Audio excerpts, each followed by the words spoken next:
Dalam nama Bapa dan Putera dan Roh Kudus.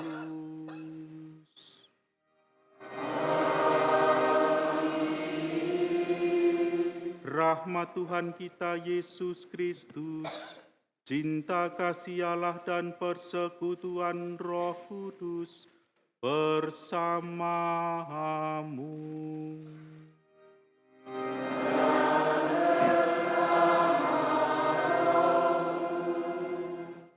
Selamat pagi Bapak Ibu, Saudara dan Saudari terkasih.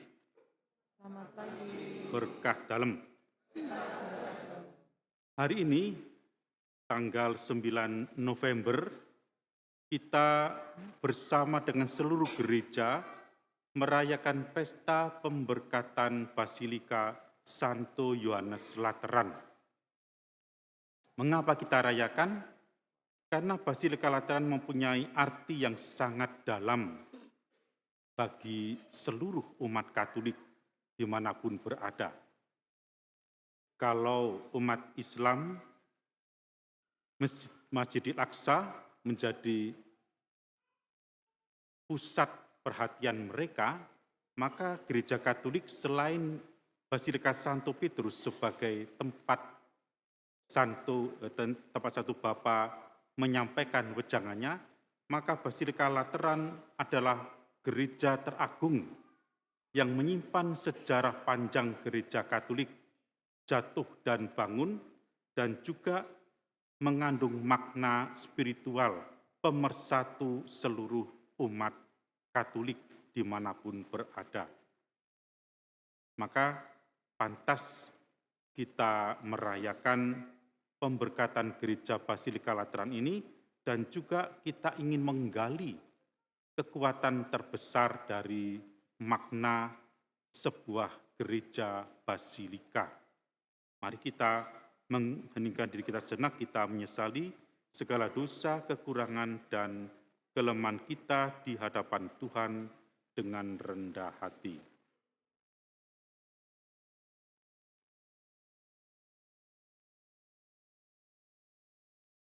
Saya mengaku kepada Allah yang Maha Kuasa dan kepada saudara bahwa saya telah berdosa dengan pikiran dan perkataan, dengan perbuatan dan kelalaian. Saya berdosa, saya sungguh berdosa. Oleh sebab itu saya mohon kepada Santa Perawan Maria, kepada para malaikat dan orang kudus, dan kepada saudara sekalian. Semoga Allah yang Maha Kuasa mengasihi kita, mengampuni dosa kita, dan menghantar kita ke hidup yang kekal. Amin.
Kemuliaan kepada Allah di surga. Dan damai di bumi kepada orang yang berkenan padanya. Kami memuji Engkau, kami memuji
intensi misa kita pada hari ini kita persembahkan untuk mohon rahmat kesembuhan bagi saudari kita Ibu Berta yang sedang sakit.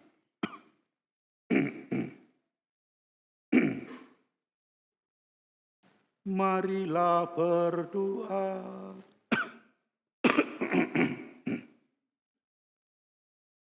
Allah Bapa yang Maha Agung, Engkau telah berkenan memilih kami sebagai batu-batu hidup bagi bangunan kediaman-Mu.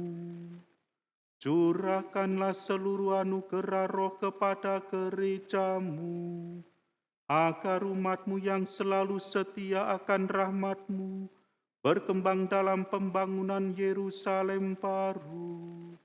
Dengan pengantaraan Tuhan kami Yesus Kristus Putra-Mu, yang hidup dan berkuasa bersama Dikau dalam persekutuan Roh Kudus, Allah hidup dan memerintah sepanjang segala masa.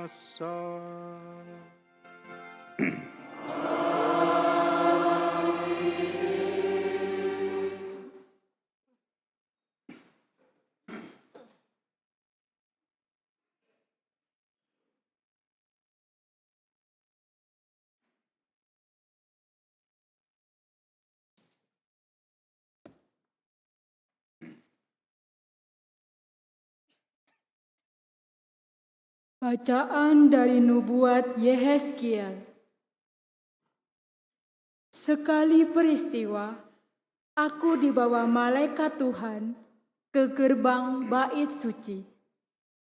Dan sungguh ada air keluar dari bawah ambang pintu bait suci itu, mengalir menuju timur. Sebab bait suci itu juga menghadap ke timur. Air itu mengalir dari bawah bagian samping kanan dari bait suci, sebelah selatan mezbah. Lalu malaikat itu menuntun aku keluar melalui pintu gerbang utara, dan dibawanya aku berkeliling dari luar menuju pintu gerbang luar yang menghadap ke timur. Sungguh air itu membual dari sebelah selatan. Lalu malaikat itu berkata kepadaku, sungai ini mengalir menuju wilayah timur, menurun ke Araba Yordan, dan bermuara di Laut Asin. Maka air laut yang mengandung banyak garam itu menjadi tawar. Kemana saja sungai itu mengalir, segala makhluk yang berkeriapan di dalamnya akan hidup. Ikan-ikan akan menjadi sangat banyak, sebab kemana saja air itu sampai, air laut di situ menjadi tawar. Dan kemana saja sungai itu mengalir, semua yang ada di sana hidup. Pada kedua tepi sungai itu, tumbuh bermacam-macam pohon buah-buahan, yang daunnya tidak pernah layu dan buahnya tidak habis-habis. Tiap bulan ada lagi buahnya yang baru, sebab pohon-pohon itu mendapat air dari tempat kudus. Buahnya menjadi makanan, dan daunnya menjadi obat. Demikianlah sabda Tuhan.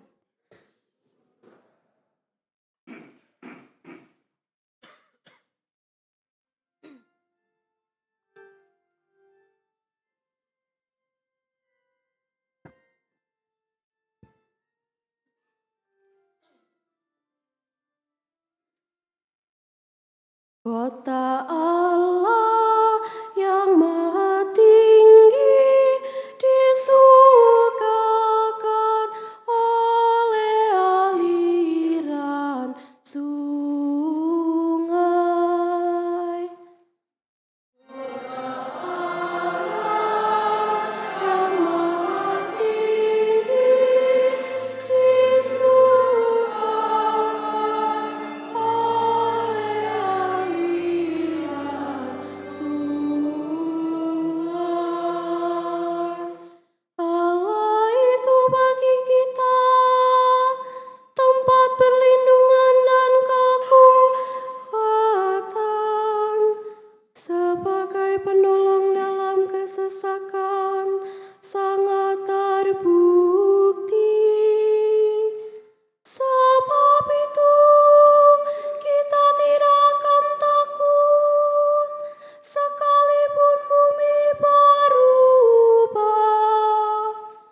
Bacaan dari surat pertama Rasul Paulus kepada jemaat di Korintus.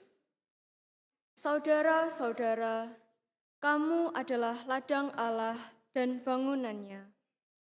Sesuai dengan kasih karunia Allah yang dianugerahkan kepadaku, aku sebagai seorang ahli bangunan yang cakap telah meletakkan dasar, dan orang lain membangun terus di atasnya.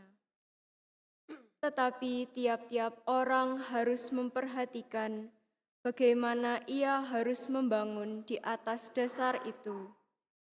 Karena tidak ada seorang pun yang dapat meletakkan dasar lain daripada dasar yang telah diletakkan, yaitu Yesus Kristus. Tidak tahukah kamu bahwa kamu adalah bait Allah dan bahwa Roh Allah diam di dalam kamu? Jika ada orang yang membinasakan bait Allah, maka Allah akan membinasakan dia. Sebab bait Allah adalah kudus, dan bait Allah itu ialah kamu. Demikianlah sabda Tuhan.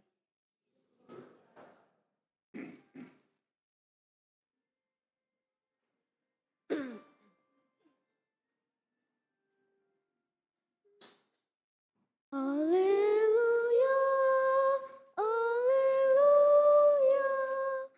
haleluya.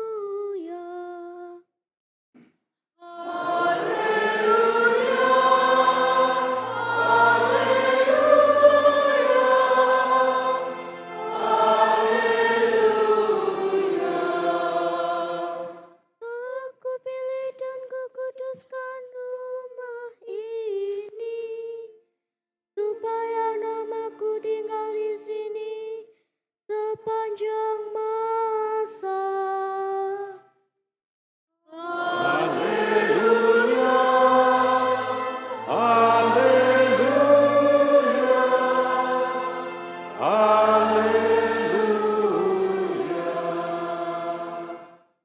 Tuhan bersamamu. Inilah Injil suci menurut Yohanes.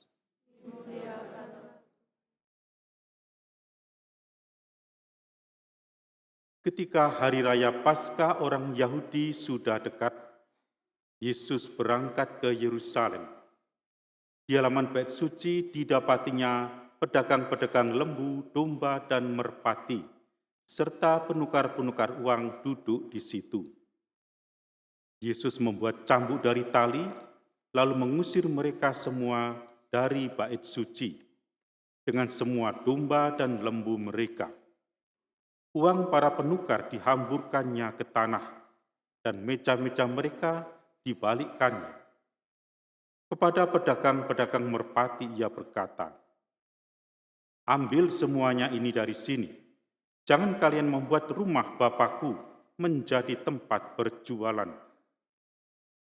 Lalu teringatlah murid-murid Yesus bahwa ada tertulis, "Cinta untuk rumahmu akan menghanguskan daku." Tetapi para pemuka Yahudi menantang Yesus, katanya, "Tanda apakah yang dapat engkau tunjukkan kepada kami bahwa engkau berhak bertindak demikian?" Jawab Yesus kepada mereka, "Runtuhkanlah bait suci ini, dan dalam 3 hari aku akan mendirikannya kembali."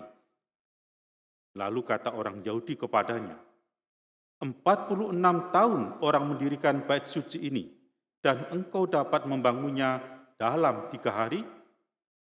Tetapi yang dimaksudkan Yesus dengan bait suci adalah tubuhnya sendiri.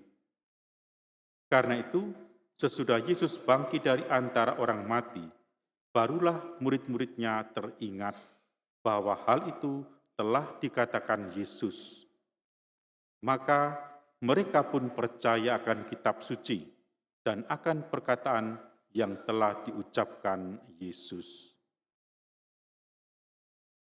Demikianlah Injil Tuhan.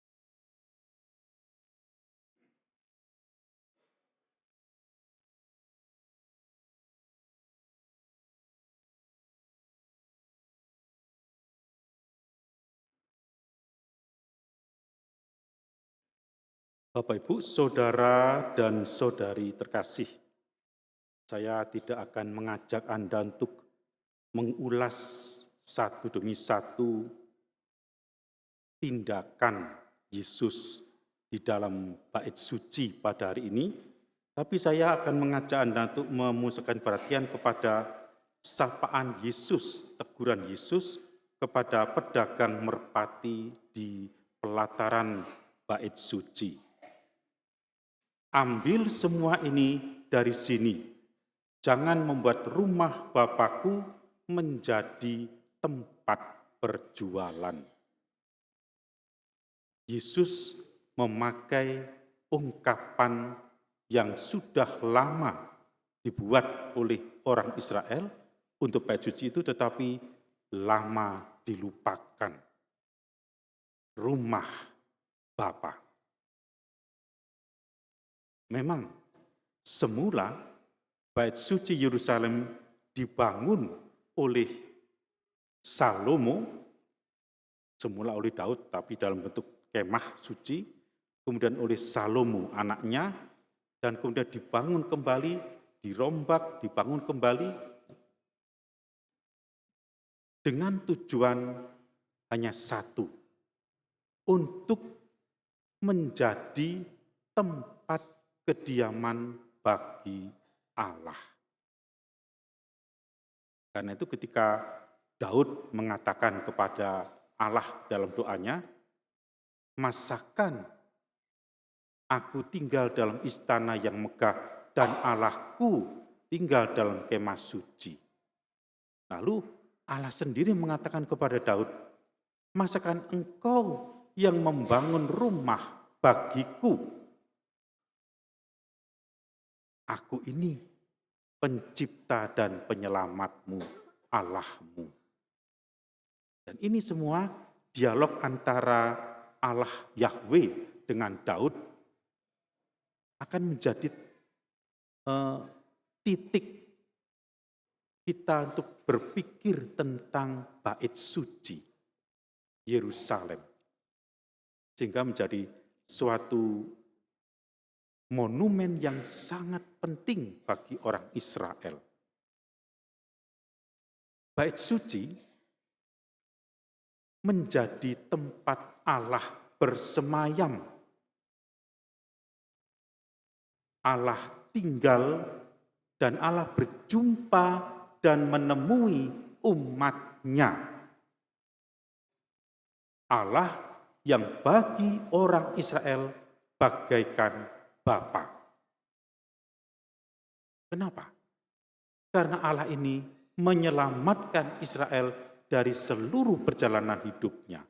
Allah menyelenggarakan hidup orang Israel dalam setiap kesulitan dan kesusahan yang mereka hadapi. Allah bagaikan Bapa. Maka Israel di salah satu sisi dekat dengan Allah, tapi di sisi yang lain penuh dengan ketakutan, keseganan. Seperti seorang anak kepada bapaknya itu dekat tapi segan. Tapi anak kepada ibunya dekat tapi manja. Allah itu bagi Israel adalah Bapa. Di satu sisi dekat, karena mereka mendengar sendiri suara Allah menyapa, dan mereka menerima sendiri karya Allah, tapi di sisi yang lain mereka juga takut karena Allah juga bisa marah, Allah juga bisa menghukum.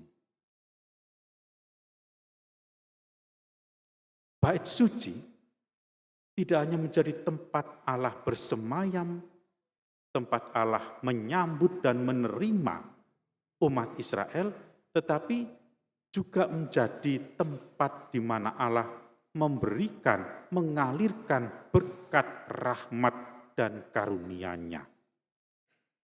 Setiap doa dipanjatkan oleh orang Israel kepada Allah Bapanya di bait suci. Di sana orang Israel bagaikan bertemu muka dengan Allah sendiri.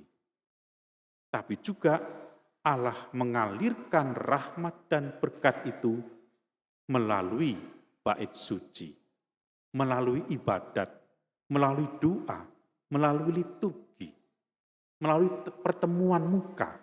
Jadi tidak mungkin karya itu terjadi, disadari, diterima tanpa pertemuan muka antara Allah dengan Israel.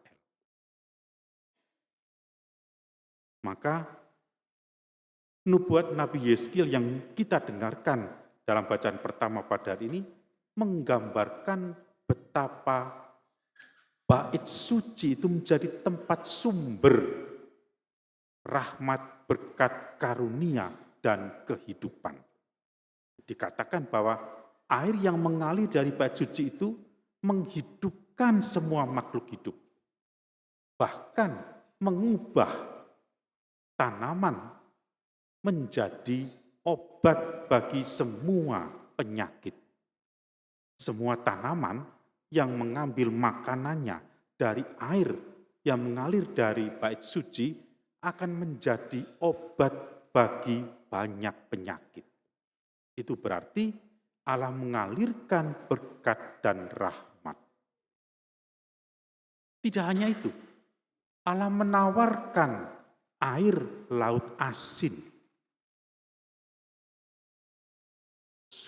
simbol dari kematian. Karena tidak ada yang bisa hidup di dalam air laut asin.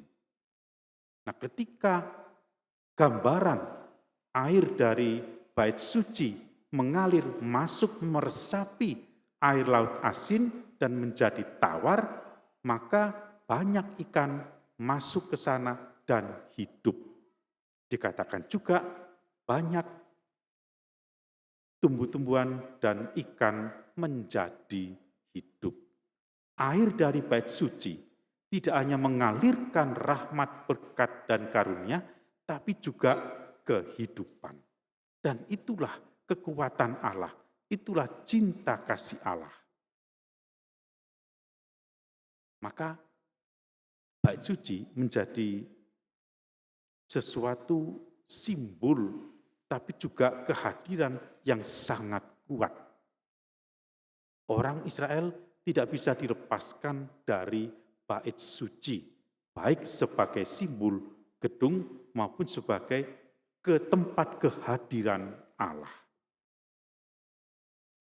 Maka Bapak Ibu saudara terkasih,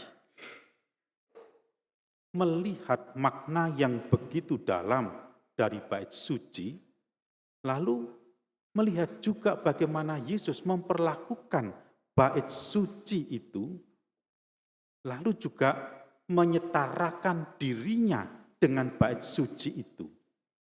Rombaklah bait suci ini, dan dalam 3 hari aku akan mendirikannya kembali.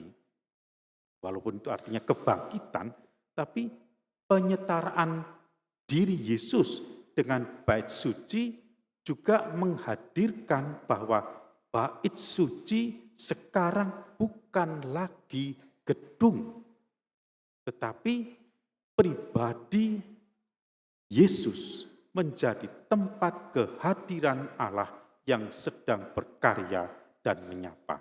Dan jika tubuh Yesus adalah bait suci, maka setiap orang yang percaya kepadanya, setiap orang yang diselamatkan melalui pembaptisan juga adalah bait suci. Setiap orang yang dipersatukan dengan Yesus melalui pembaptisan diangkat menjadi saudara-saudari Yesus, menerima ahli waris surgawi. Dan dengan demikian mereka dipersatukan menjadi tubuh Yesus sendiri, menjadi bait suci sendiri. Maka sekarang saudara dan saudara terkasih, bait suci mempunyai makna yang ganda. Gereja yang sekarang menjadi penghadiran bait suci, baik sebagai gedung maupun sebagai pribadi-pribadi, mempunyai panggilan dan tugas untuk menghadirkan apa yang sudah ditegaskan oleh Yesus pada hari ini. Gereja adalah rumah Bapa, tempat Allah Bapa tinggal dan bersemayam. Maka gereja selalu diperlengkapi dengan salib yang berkorbus dan diperlengkapi dengan tabernakel, tempat kehadiran yang nyata. Gereja bukan hanya sekedar tempat gedung saja, tetapi menjadi tempat kehadiran yang nyata. Barang-barang yang ada di dalam gereja bukan hanya simbol, tapi juga menghadirkan karya Allah. Mimbar sabda tidak hanya sekedar tempat membacakan sabda, tapi juga menghadirkan sabda Allah sendiri. Altar, tempat kurban persembahan, tidak hanya menjadi simbol dari persembahan Kristus, tapi juga menghadirkan Kristus yang mengorbankan diri setiap kali misa dirayakan. Setiap barang yang ada di dalam gereja bukan hanya simbol, tetapi sekaligus menghadirkan. Maka gereja itu juga sakramen. Dia simbol, tapi dia juga menghadirkan Allah. Maka gereja harus terbuka untuk siapapun. Kakak saya bertanya, apakah boleh orang yang enggak Katolik berdoa di gereja? Boleh. Tidak ada yang melarang. Loh, tapi kan itu tempat gereja Katolik. Iya, tapi gereja Katolik itu terbuka untuk siapapun. Karena Allah kita adalah Allah segala bangsa. Gereja ini terbuka untuk semua orang dari segala bangsa, agama, budaya, datang untuk menimba kekuatan rohani. Gereja juga menjadi tempat Allah menyapa setiap orang yang datang. Mengalirkan berkat dan rahmat kepada setiap orang yang meminta sapaan Allah. Bapak Ibu, kadang kita bertanya ya, kenapa kita yang bersiarah rutin di gua-gua Maria ini kok lambat menerima berkat, tapi yang enggak Katolik cepat menerima berkat. Di Kalimantan itu ada biara Karmelites cabang dari yang di depan kita itu ya. Mereka punya tempat ziarah yang diakui oleh keuskupan, tempat ziarah Maria Bunda Karmel. Orang Katolik datang ke sana berduyun-duyun rame-rame, tapi juga membawa HP dan tustel. Karena nanti pada pengertian salib yang pertama, foto sebentar. Pengertian yang kedua, foto sebentar. Walaupun oleh suster sudah dilarang membawa HP, tapi tetap aja ada yang curi-curi membawa HP bawaan, HP yang lain. Untuk apa? Untuk berfoto bersama di situ. Selesai berfoto pulang, selesai ya, udah. Lalu enggak ada berkat, tapi datang orang Pak Haji, punya warung nasi, enggak laku-laku. Datang seorang keluarga dari gereja Protestan, enggak punya anak bertahun-tahun. Datang ke sana dan berdoa. Loh, enggak sampai 1 tahun lebih, enggak sampai 2 tahun. Si Bapak Haji itu warungnya laris. Sampai-sampai dia mengatakan kepada teman-temannya yang mengajak dia untuk memperluas warungnya, saya tidak akan membuka atau memperluas warung saya. Karena ini adalah berkat dari ibunya orang Katolik yang di puncak bukit sana. Ini berkatnya. Kalau saya menambah, berarti itu bukan berkat dia. Saya tidak mau tambah lagi. Cukup ini. Yang tadi berdoa minta anak, tahun depan sudah punya anak 1. Tahun berikutnya punya adik lagi. Tahun berikutnya punya adik lagi. Dan setelah masa COVID selesai, mereka datang berziarah untuk bersyukur. Berjumpa dengan saya mengatakan, Pastor, anakku yang pertama berkat dari ibu yang di atas sana itu. Anakku yang kedua itu yang cewek itu, yang main-main. Anak yang ketiga yang digendong bapaknya. Yang keempat mau lahir pastor. Ini bulan yang ke-6. Aduh, dia luar biasa. Tapi yang Katolik karena dia sibuk dengan foto sana, selfie sini, foto situ. Selesai, ya sudah selesai. Kata Ibu Maria, cukup. Fotoku itulah menjadi tanda bagimu. Karena kita mencari bukti fisik, ya, bukan mencari berkat. Maka Allah mengalirkan berkat kepada siapapun yang datang dan minta kepadanya. Tidak lihat agama, budaya, suku, bangsa, bahasa. Tidak lihat. Pokoknya semua yang datang kepadanya menyampaikan keluhan permohonan, Allah akan jawab. Nah, itu baru gedung, ya. Itu baru tempat. Padahal Yesus mengatakan, rombaklah bait Allah ini. Pribadi kita masing-masing dan kita semua sebagai himpunan umat beriman ini adalah bait suci, adalah gereja Allah, adalah tempat Allah hadir bagi dunia dan di tengah dunia.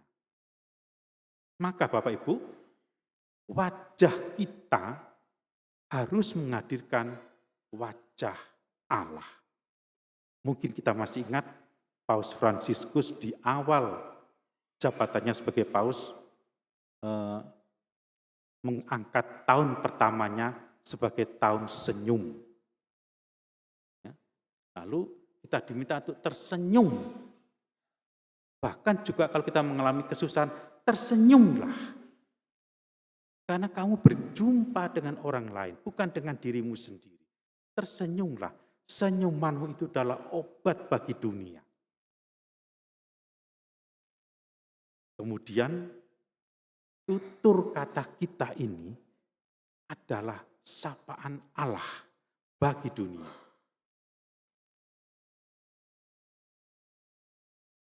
Maka biarlah bibir kita ini menjadi doa dan berkat bagi banyak orang. Biarlah bibir kita ini mengeluarkan kata-kata yang indah, yang membangun kehidupan umat beriman. Lalu, biarlah perbuatan kita, hidup kita ini juga menjadi karya Allah bagi dunia. Biarlah kehidupan kita ini menjadi kehadiran Allah yang maha kasih, yang maha pengampun, yang maha rahim, yang maha penyayang, yang terus-menerus menyapa manusia, menghibur manusia, menguatkan manusia, memulihkan manusia, dan menghidupkan kembali semangatnya. Semoga pesta pada hari ini juga membuat kita menjadi hidup kembali sebagai bangunan suci Allah bagi dunia di tengah dunia. Mari kita sekarang bangkit berdiri dengan penuh keyakinan, penuh syukur, penuh gembira, kita perbarui iman kita kepada Tuhan. Aku percaya akan Allah.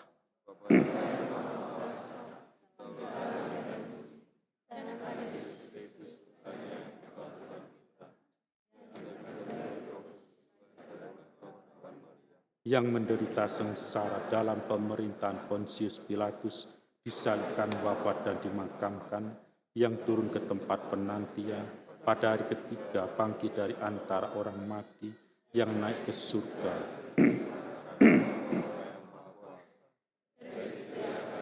mengadili orang hidup dan mati. Aku percaya akan Roh Kudus, Gereja Katolik yang kudus,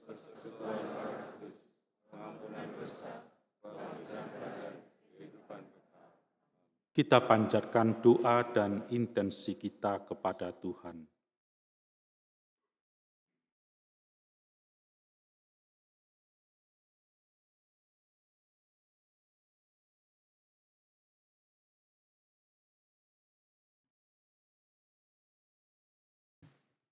Sering kita kurang menyadari bahwa Tuhan mau berada di tengah-tengah kita dan bahwa kita diperkenankan memanjatkan doa kepadanya di rumah doa ini.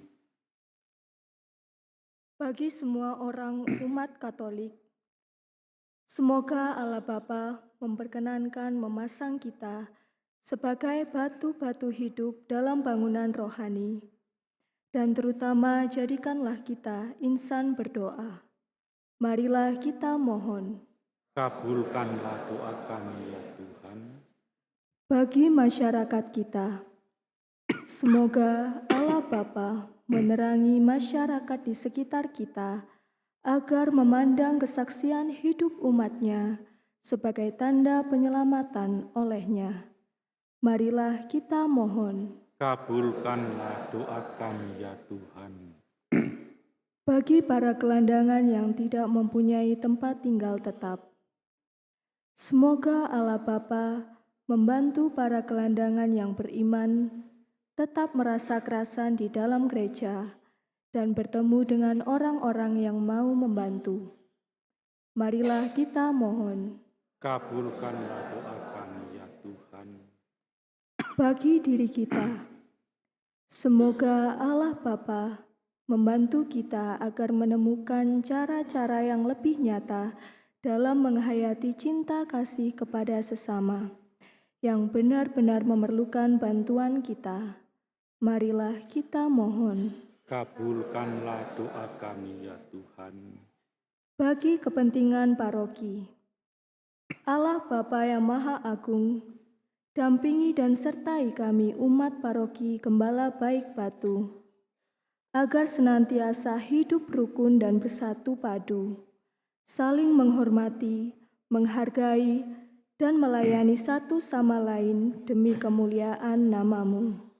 Marilah kita mohon. Kabulkanlah doa kami ya Tuhan. Bagi kepentingan diri kita masing-masing,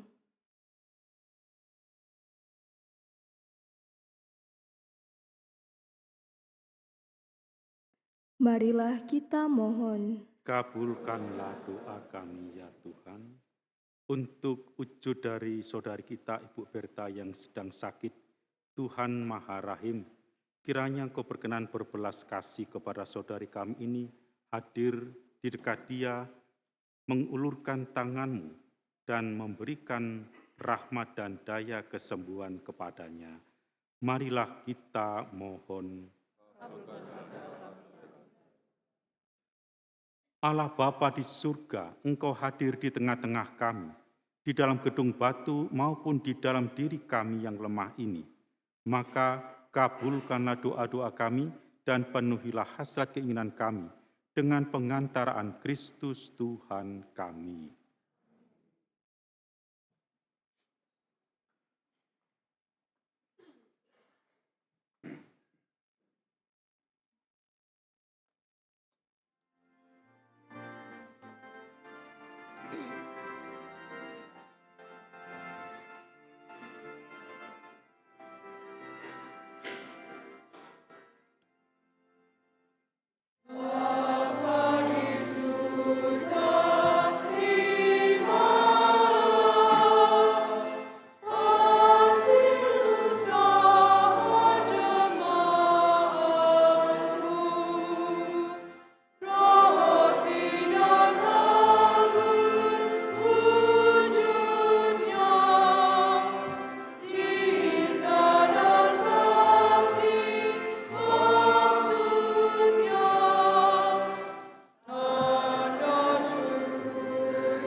Terpujilah Engkau ya Tuhan Allah semesta alam, sebab dari kemurahan-Mu kami menerima anggur yang kami persembahkan ini.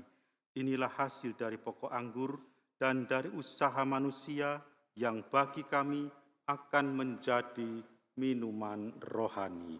Terpujilah Allah selama-lamanya.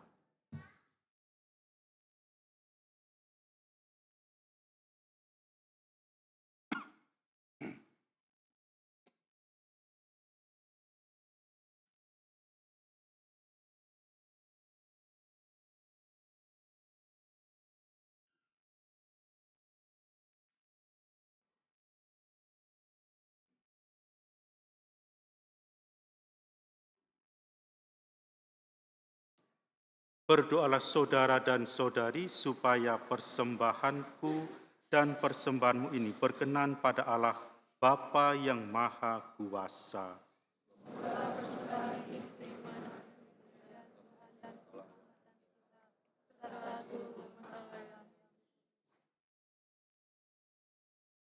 Allah Bapa yang Maha Agung, terimalah kiranya roti anggur persembahan umat-Mu ini yang bersukacita. Semoga umat yang berkumpul di rumah doa ini terbuka hatinya terhadap rahmat-Mu dengan pengantaraan Kristus Tuhan kami.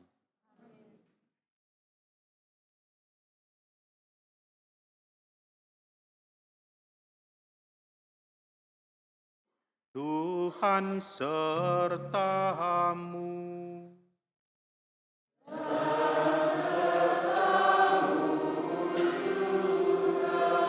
Marilah mengarahkan hati kepada Tuhan.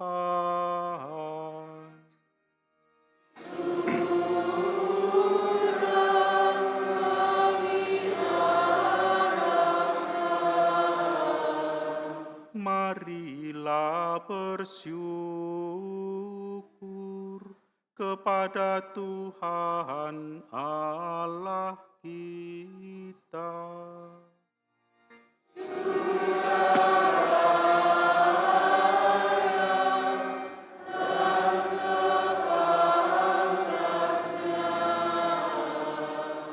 Sungguh layak dan sepantasnya, ya Tuhan Bapa yang kudus, Allah yang kekal dan kuasa, bahwa dimanapun juga kami senantiasa bersyukur kepadamu.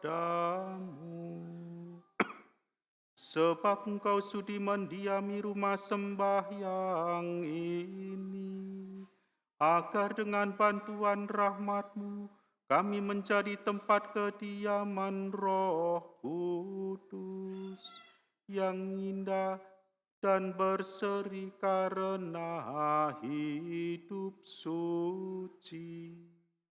Gedung ini melambangkan juga Bunda Gereja mempelai Kristus yang Kau kuduskan berkat karya-Mu yang abadi. Maka gereja Kau gembirakan, laksana Bunda berputera tak terbilang banyaknya, dan Kau sinari dengan kemuliaan-Mu di surga. Dari sebab itu, bersama semua orang kudus serta rombongan malaikat yang kudus, kami memuji-Mu sambil bernyanyi.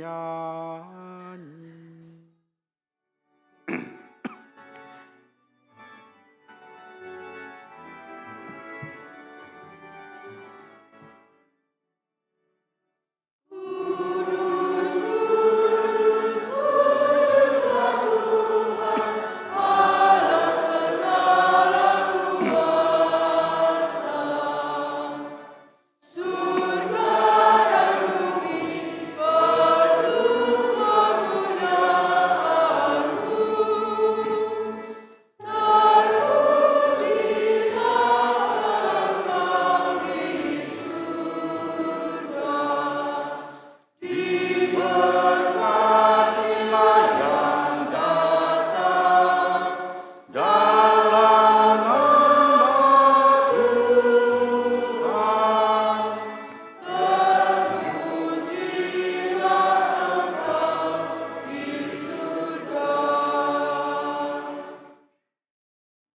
Sungguh kuduslah Engkau Tuhan sumber segala kekudusan.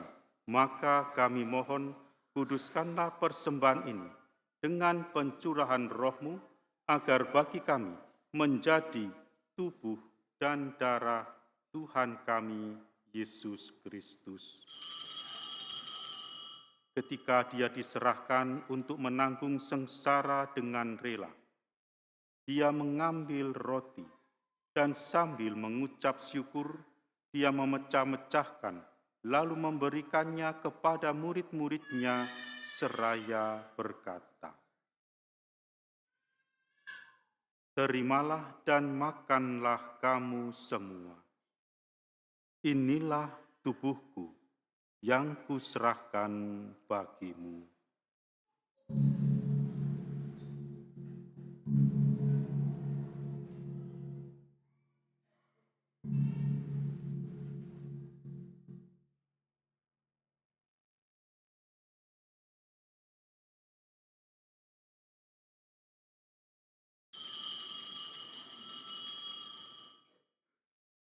Demikian pula sesudah perjamuan, Dia mengambil piala. Sekali lagi Dia mengucap syukur kepadamu, memberikannya kepada murid-murid-Nya seraya berkata, "Terimalah dan minumlah kamu semua. Inilah piala darahku, darah perjanjian baru dan kekal, yang ditumpahkan bagimu dan bagi semua orang demi pengampunan dosa. Lakukanlah ini sebagai kenangan akan daku."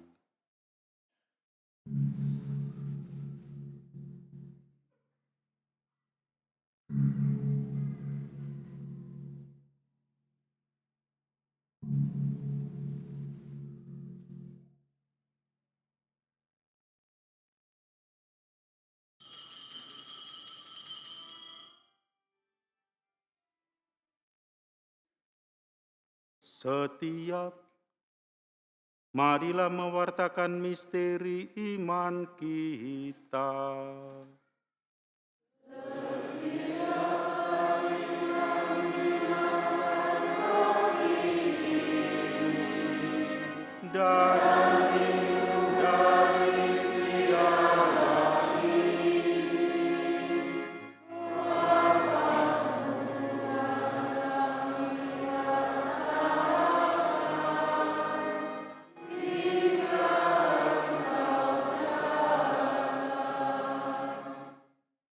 Sambil mengenangkan wafat dan kebangkitan Kristus, kami mempersembahkan kepadamu Bapa, roti kehidupan dan piala keselamatan.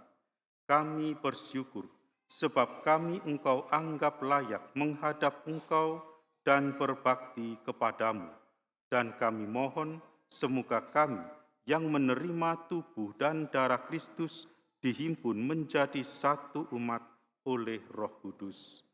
Ingatlah Tuhan akan gerejamu yang tersebar di seluruh bumi, agar Engkau menyempurnakannya dalam cinta kasih, dalam persatuan dengan Paus kami Leo ke-14 dan Uskup kami Hendrikus Widiarto, serta semua rohaniwan. Ingatlah juga akan saudara-saudari kami yang telah meninggal dengan harapan akan bangkit. Kita kenakan sejenak saudara dan saudari kita, keluarga kita, kerabat kita yang telah meninggal dunia. Dan akan semua orang yang telah berpulang dalam kerahiman-Mu, dan terimalah mereka semua dalam cahaya wajah-Mu. Kami mohon, kasihanilah kami semua, agar kami Engkau terima dalam kebahagiaan abadi, bersama Santa Perawan Maria Bunda Allah, Santo Yosef mempelainya, para rasul dan semua orang kudus sepanjang masa yang hidupnya berkenan padamu.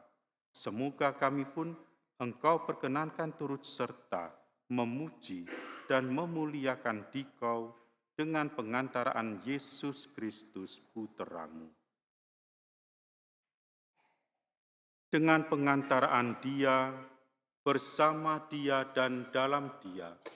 Bagimu, Allah Bapa yang Maha Kuasa, dalam persekutuan dengan Roh Kudus, segala hormat dan kemuliaan sepanjang segala masa.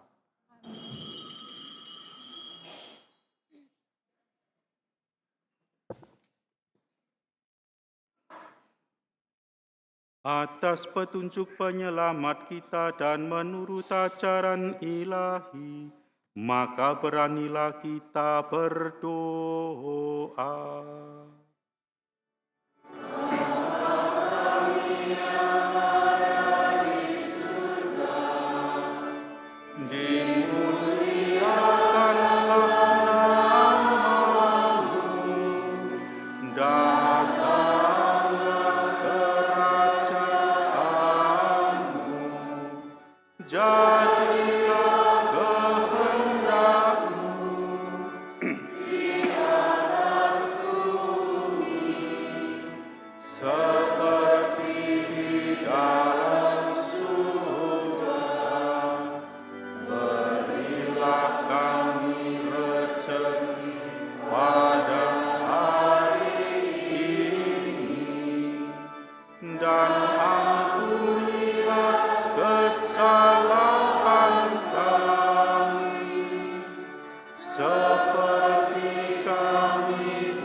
Tuhan kami mohon bebaskanlah kami dari segala yang jahat.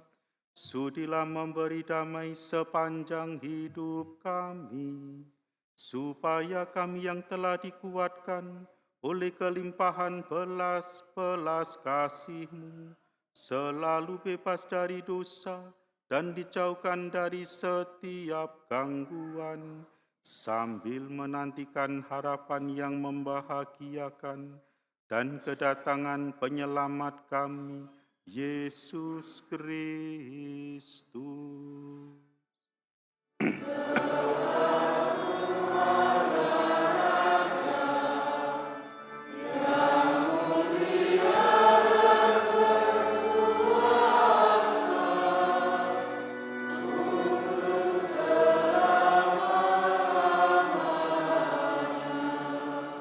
Tuhan Yesus Kristus, Engkau telah bersabda kepada para rasul-Mu, damai-Ku kutinggalkan bagimu, damai-Ku kuberikan kepadamu. Janganlah memperhitungkan dosa kami, tetapi perhatikanlah iman gereja-Mu, dan berilah kami damai dan kesatuan sesuai dengan kehendak-Mu, Engkau yang hidup dan meraja sepanjang segala masa. Amin. Damai Tuhan selalu bersamamu. Dan bersama.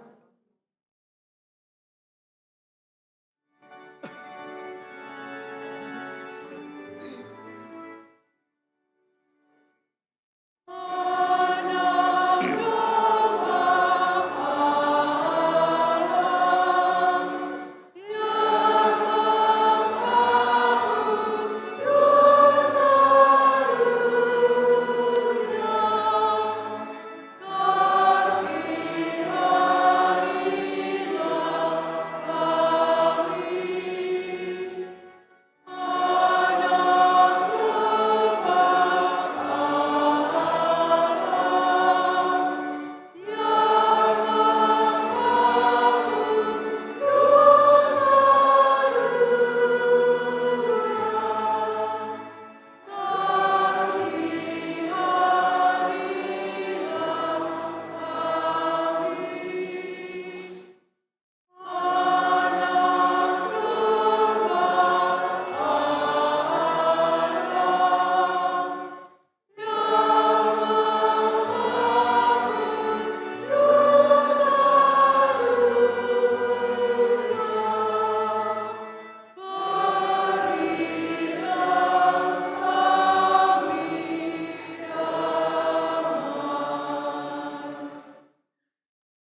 Saudara dan saudari yang terkasih, lihatlah Kristus anak domba Allah.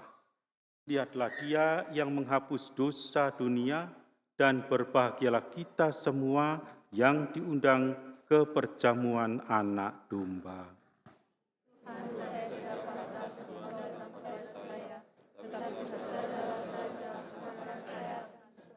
Tubuh Kristus.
Marilah berdoa.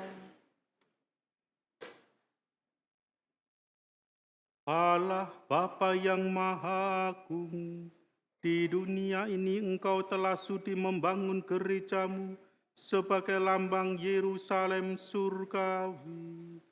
Tinggallah selalu beserta kami, karena rahmat santapan suci ini, dan hantarlah kami memasuki kediaman-Mu yang mulia dan abadi, dengan pengantaran Kristus Tuhan kami.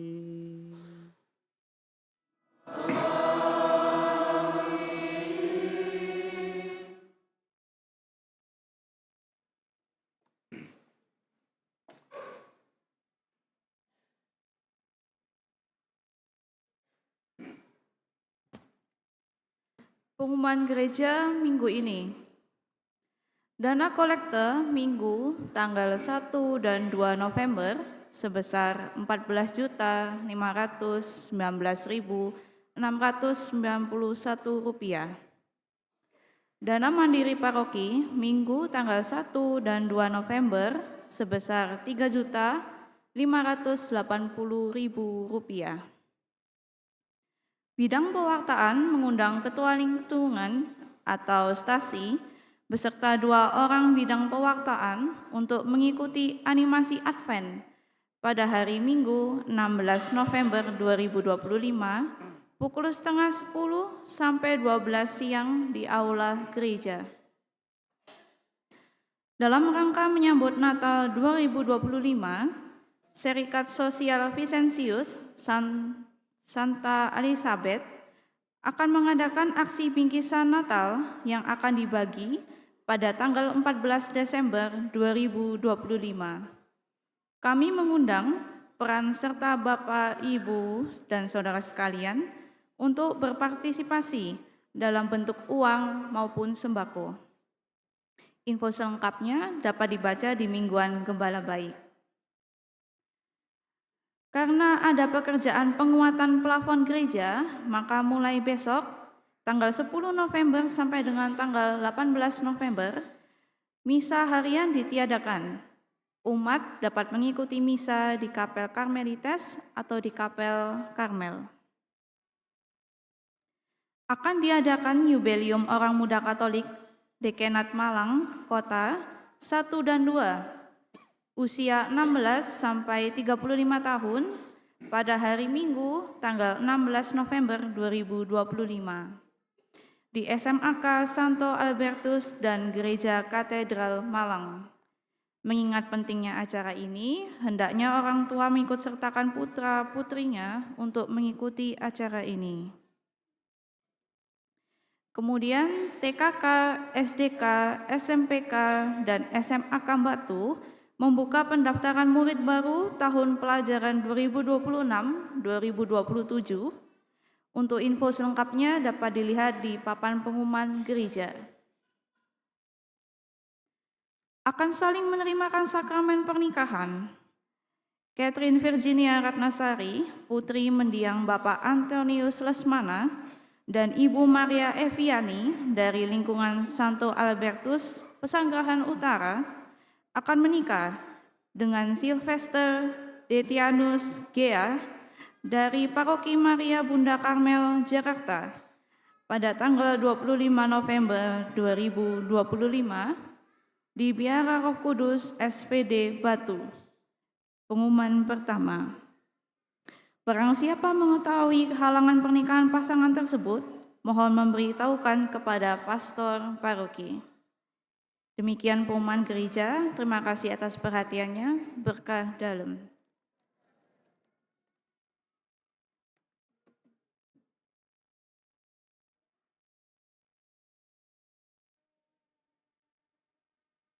Bapak Ibu, terima kasih atas kehadiran Anda di dalam gereja ini, dalam ibadat kita. Terima kasih juga kepada para petugas liturgi, para kur, organis, dan juga para pelayan altar yang membantu kita dalam perayaan Ekaristi ini. Semoga dengan Ekaristi yang kita rayakan pada hari ini, kita semua tersadarkan kembali akan diri kita sebagai bangunan suci Allah yang menghadirkan rahmat berkat bagi semua orang dan setiap orang yang kita jumpai. Kita mohon berkat Tuhan.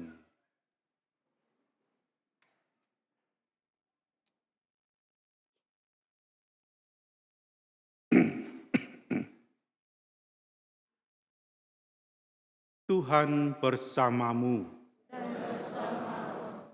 Allah yang Maha Kuasa memberkati kita sekalian, Bapa dan Putera dan Roh Kudus. Misa kita telah selesai.